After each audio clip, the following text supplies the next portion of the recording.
Beleza, galera? Vamos dar continuidade à nossa aula aqui de cinesiologia e biomecânica.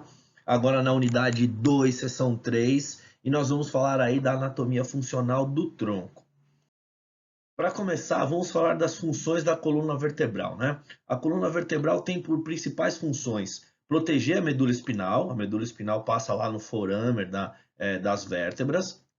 Além disso, a coluna vertebral tem como função auxiliar na transferências de carga no eixo axial, né? No eixo lá, pensando na ação da gravidade, então ela tem essa função de transferir as cargas no eixo axial e formar ali um elo mecânico, né? Um elo mecânico, eu quero dizer, é que a coluna, né, o tronco, ele desempenha um papel fundamental no funcionamento de membros superiores e inferiores, inclusive quando se fala nesse elo mecânico, envolve inclusive a capacidade de permitir uma melhor transferência de força de membro superior para inferior e de inferior para superior, né? Então, isso que significa aí o elo mecânico. Além disso, pensando aí na divisão, na estrutura da coluna, né? A coluna possui ali a região cervical, né? Mais próxima ali do pescoço, com 7 vértebras cervical. Aí depois tem lá a torácica, região aqui mais no tronco mesmo, a região torácica com 12 vértebras. E a região lombar, ali mais perto, ali chegando já perto do quadril, a região lombar com 5 vértebras. Além disso, tem lá a região sacral e coxígena, né? Que são vértebras fundidas aqui, ó, umas 5 vértebras fundidas na região sacral, e de 4 a podendo chegar em algumas pessoas até 5 vértebras fundidas aqui na região do cóccix. Agora, uma questão interessante aqui de se falar é que a coluna ela não é retinha, perfeito? A coluna ela possui curvaturas naturais dela, curvaturas específicas, características da coluna. E essas curvaturas elas devem existir, inclusive pelo fato de que elas auxiliam na distribuição de carga na coluna. Então a gente vê aqui na região cervical uma curvatura para frente aqui, ó, tanto na região cervical quanto na região lombar. Essa curvatura para frente da coluna aqui é chamada de lordose. E na região torácica a gente vê aí uma curvatura para trás da coluna. Essa curvatura para trás da coluna é chamada de cifose. Então essas curvaturas elas existem, elas precisam existir porque elas auxiliam na distribuição de carga. Agora, o aumento exagerado dessas curvaturas, né, seria aí então um problema para a coluna vertebral. No caso, o aumento exagerado dessas curvaturas pode sobrecarregar a coluna, gerando um quadro de dor e pode acontecer até de acarretar em algum tipo de lesão na coluna, né? E aí esse aumento exagerado da lordose seria chamado de hiperlordose e o da cifose, o aumento exagerado dessa curvatura, hipercifose. Além disso, um outro quadro que a gente pode até considerar até mesmo patológico seria a curvatura em S ou a curvatura em C da coluna vertebral, né? Uma curvatura para o lado. Essa curvatura para o lado, então, é chamada de escoliose e também se apresenta aí como um quadro de possível risco à coluna, ok? Então, lembrando que a coluna, então, tem as curvaturas normais e o exagero dessas curvaturas é que é um problema e a curvatura lateral também é identificada como um problema.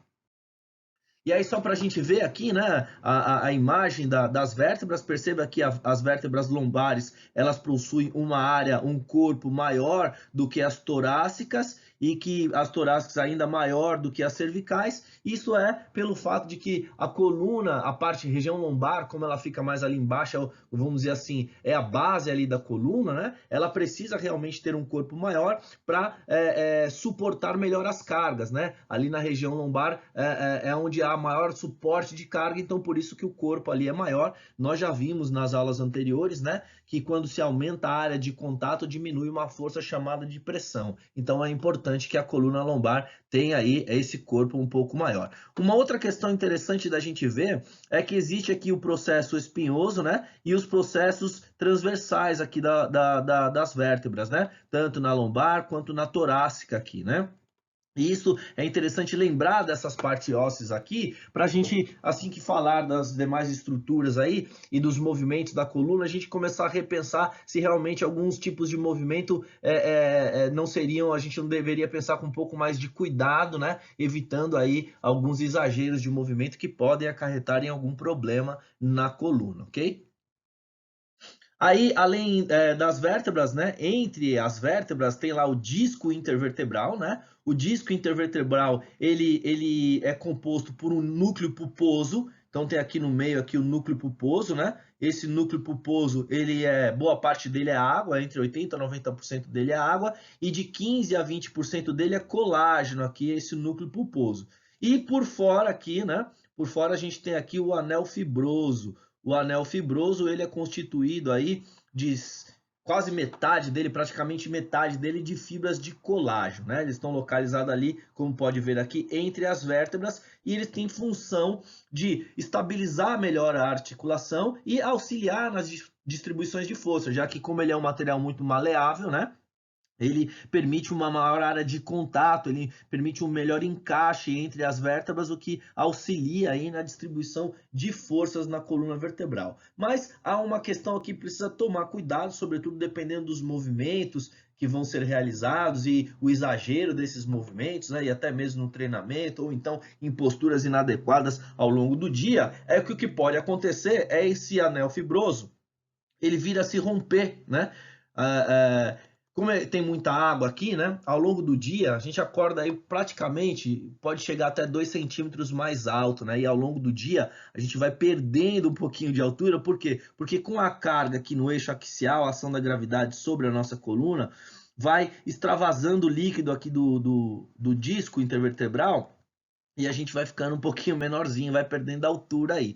E o que pode acontecer com esse disco um pouco mais desidratado, né? E além disso, com a própria idade, o envelhecimento também desidrata um pouco o disco. O que pode acontecer é haver um rompimento aqui do anel fibroso e o núcleo pulposo acaba extravasando. Ele extravasa, ele fica um pouco mais solidificado e aí fica ali uma protusãozinha, né? Fica ali a chamada hérnia de disco, e o que pode ser um problema, porque essa hérnia de disco ela pode aí pressionar, por exemplo, a medula espinal que passa aqui, e pressionando a medula espinal, isso pode causar um quadro de dor e até mesmo de impossibilidade de movimentos de membro inferior, né? Não é incomum a gente ouvir alguém que tem problemas aí, principalmente na lombar, na região lombar, falar assim, nossa, hoje minha lombar tá doendo tanto, chegou até a travar minhas pernas. Isso acontece possivelmente por pressionar aqui a medula espinal. Então, a gente precisa pensar no disco intervertebral e pensar nos movimentos da coluna para identificar que tipo de movimento tem um custo maior para a coluna e que tipo de movimento que talvez a preservaria melhor para a gente criar aí uma progressão de exercícios para essa região do nosso corpo, ok? Além dos discos intervertebrais, ainda ao longo de toda a coluna, de todas as vértebras, passam diversos ligamentos, né? Então, nos processos espinhosos aqui, tem o ligamento interespinal e o supraespinal, né? Então, o interespinal aqui, o supraespinal aqui, ó, ligando os processos espinais. Tem o ligamento intertransversário, que está ali no processo transverso aqui, ó, no processo transversal. Esses ligamentos vão, ó, tá vendo? Ele liga aqui entre um processo transverso e outro. Além disso, tem o ligamento amarelo, esse ligamento aqui posterior aqui, ó, que liga lá as vértebras na região posterior, e os ligamentos longitudinal anterior e posterior, que percorrem toda a coluna aqui na região anterior e lá por dentro ali do forâmen ali, toda a coluna na região posterior. Então, é um emaranhado de gato, de tanto ligamento que percorre toda a coluna, e nós sabemos que ligamento precisa se pensar nos ligamentos. Perdão, minha cachorrinha latiu aqui, gente. Precisa pensar nesses ligamentos, uma vez que tem estruturas ósseas aqui que, se aproximando, pode haver aí um pinçamento desses ligamentos, além da própria compressão da medula espinal, como eu já havia dito.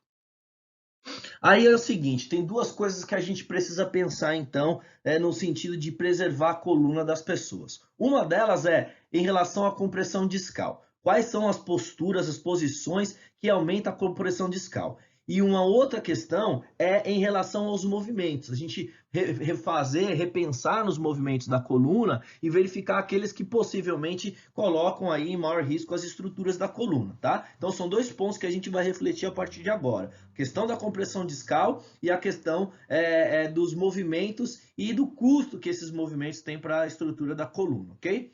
Então, eu vou nesses slides ainda, nesse conjunto de slides, eu vou terminar de falar da compressão discal e aí eu já gravo a parte 2 da aula para falar dos movimentos, ok? Mas em relação à compressão discal, perceba que a única forma que a gente tem aí de permitir uma menor compressão nos nossos discos intervertebrários é na posição deitada. Veja que na posição deitada há uma menor compressão, né? Então, se tem um jeito que a gente pode reidratar os discos, né? É na hora que a gente está dormindo ali, na hora de deitar. Obviamente que com o dia a dia corrido de todos nós aí, não é? Poucas horas de sono, poucas horas reidratando o disco, isso pode ser aí um agravo ainda, né? Mas, então, deitado é a menor compressão discal. Aí, quando a gente fica em pé, né? Até por isso que ao longo do dia a gente acaba perdendo aí quase 2 centímetros de altura. Quando a gente fica em pé, devido à ação da gravidade ali na gente, né? Agindo sobre o nosso corpo, a carga no eixo axial aqui, há uma compressão maior dos discos intervertebrados. Se na posição em pé inclinar o tronco à frente, flexionar o tronco à frente, essa compressão aumenta. Se essa inclinação for ainda com peso, a compressão aumenta ainda mais nos discos. Então a gente já tem que começar aqui a considerar, a refletir sobre alguns determinados exercícios, sobretudo no treino de força. Aí na posição sentado, veja só, às vezes a gente está numa fila lá, está em pé, fala, nossa, que dor nas minhas costas, eu vou sentar. Se você sentar e a cadeira estiver lá com uma inclinação de 90 graus, a inclinação aqui é o encosto a 90 graus em relação ao banco, a compressão discal ela é maior do que na condição em pé. Ou seja, dependendo da cadeira, dependendo de como for a tua postura na cadeira, a compressão é maior do que em pé. Há uma orientação aí de ergonomia que essa inclinação seja entre 100 e 110 graus para permitir com que a compressão discal venha a diminuir em relação à posição em pé.